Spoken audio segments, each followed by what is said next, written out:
HD Smartcast. आप सुन रहे हैं HD Smartcast और ये है फीवर FM प्रोडक्शन। हाय, मेरा नाम निशांत है और आप सुन रहे हैं एक किस्सा रोज का।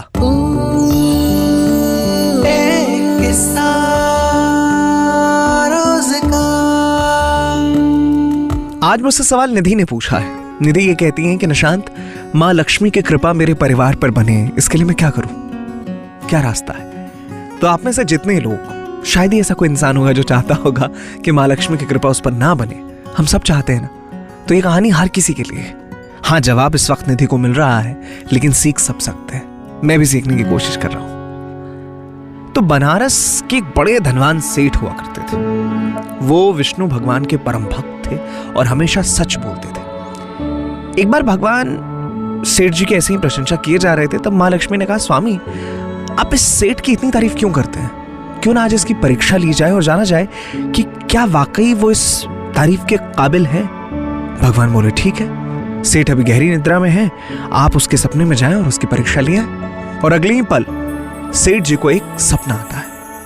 सपने में धन की देवी लक्ष्मी उनके सामने आई और बोली, हे मनुष्य, मैं धन की दात्री लक्ष्मी हूं।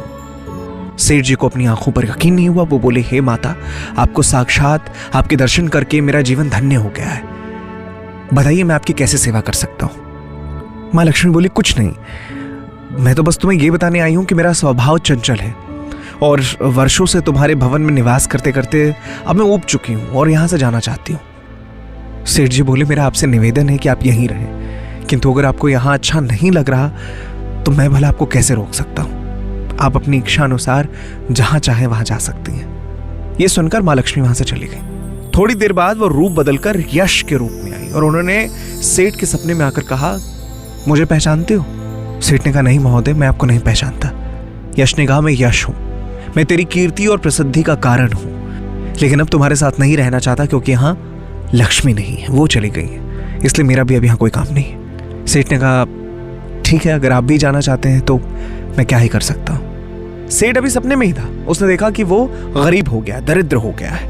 उसके सारे रिश्तेदार नाते सब टूट चुके हैं, मित्र दूर हो चुके हैं, यहां तक कि जो लोग उनका गुणगान करते थे वो भी अब बुराई करने लगे। कुछ समय बीतने पर मां लक्ष्मी एक और रूप धारण करके सेठ के सपने में आई और कहा, मैं धर्म हूं। लक्ष्मी और यश के जाने के बाद मैं भी इस दरिद्रता में तुम्हारा साथ नहीं दे सकता, मैं जा रहा हूं। सेठ ने कहा, जैसी आपकी इच्छा, और धर्म भी वहां से चला गया।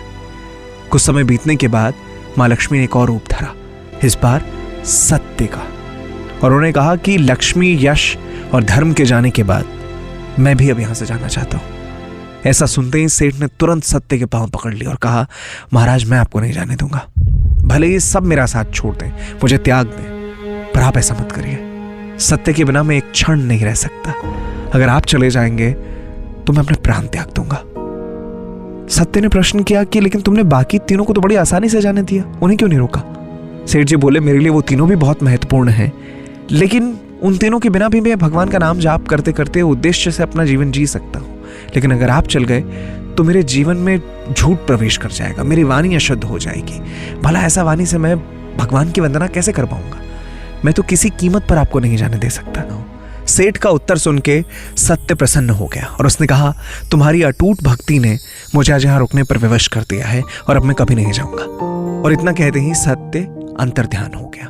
सेठ जी अभी नींद में ही थे। थोड़ी देर बाद सपने में धर्म वापस आया और बोला, अब मैं तुम्हारे पास ही रहूंगा क्योंकि यहां सत्य का निवास है। सेठ ने प्रसन्नतापूर्वक धर्म का स्वागत किया। उसके तुरंत बाद यश भी लौट आया और बोला, जहां सत्य और धर्म है वहां यश भी आ जाता है। सेठ ने यश की भी आवभगत की और अंत में आई मां लक्ष्मी। उन्हें देखते ही सेठ जी नतमस्तक होकर बोले, हे देवी, क्या आप फिर से मुझ पर कृपा करेंगे? मां लक्ष्मी ने कहा, अवश्य, जहां सत्य, धर्म और यश हो वहां मेरा वास निश्चित है। यह सुनते ही सेठ जी की नींद खुल गई। उन्हें यह सब एक सपना लग रहा था, लेकिन वास्तविकता में यह उनकी कड़ी परीक्षा थी जिसमें वो सफल हो गए थे। मेरा ख्याल है निधि, आपको आपके सवाल का जवाब मिल गया है। और अगर आपके भी कोई सवाल है, आप मुझसे इंस्टाग्राम के जरिए पूछ सकते हैं। मेरी इंस्टाग्राम आईडी है निशांत, दैट इज NISHANT.RJ।